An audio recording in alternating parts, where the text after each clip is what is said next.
welcome back. Tennessee Small Business Owner of the Year is set to be honored at a national ceremony. This year, Crown Cutz Academy owner Craig Charles has earned that title. And Craig is here with me in studio to tell us a little bit more about this honor. Craig, thank you so much for joining me here at First at 4. Oh, thank you for having me. I mean, just looking forward to it on this great day outside. Of course, yeah. Tell us a little bit about yourself. You know, where are you from? You know, what brought you here to this community? Kind of walk us through that first. I came down to East Tennessee to play college football. Started in '94, finished around 2000, and when I got through, I did some things, went back home, and then came back and opened my first barbershop in 2004. And you know, what got you into that line of work, being a barber?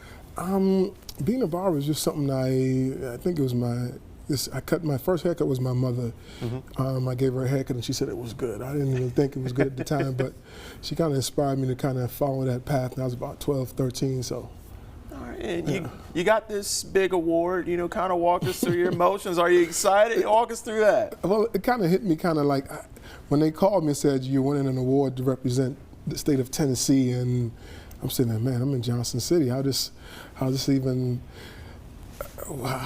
get to me? You know what I mean? Because I'm pretty sure they review people from Memphis to East Tennessee, so it's just a testament to what we do and the plight of how we always are community based in everything we do. So. You know, you're making a big impact in this community, and obviously, you know, people are noticing that impact that you're making. You know, what kind of impact do you think you're making on this community? What do you think you're leaving behind?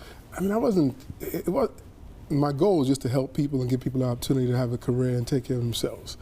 So I didn't really set out for the accolades. The accolades are great, and I really appreciate being to the point where you get invited to the White House.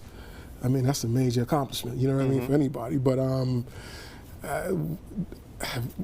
the goal is just to keep helping people, just keep producing and just trying to give someone a chance to enjoy this wonderful career that I have had for so long, that I'm passionate about. Okay. Yeah. And some of this video that we were just showing you on this screen, that was shot today at your newer facility here in Johnson City. You know, how's that been going for you? You know, how beneficial has that been for you?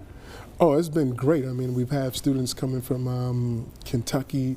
We have students coming from Asheville, North Carolina. So we've had students come from throughout the region just to come to school at our new location. So it was just a time for us to kind of grow and just kind of move into something bigger.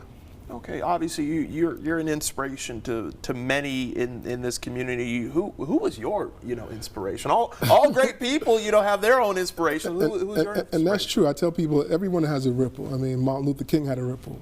I think it's important to kind of have mentors, your parents, and then have some mentors, people who can kind of give you some sound advice to kind of set you straight, because a lot of times you want to hear the good things, but you need someone in the back of your ear telling you, hey, look at it this way, look at it that way, to kind of tighten you up.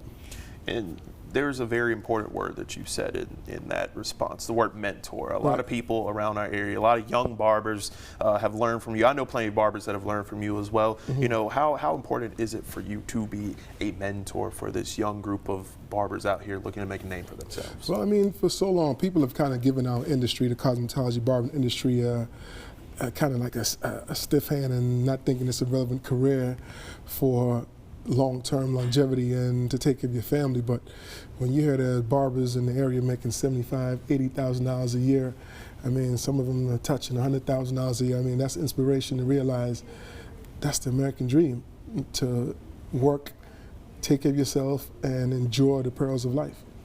Craig, we're happy to have you here in this community, and thank you for stopping by here at First at 4. Thank you. Thank you. The award ceremony for National Small Business Week is happening on April 28th and 29th.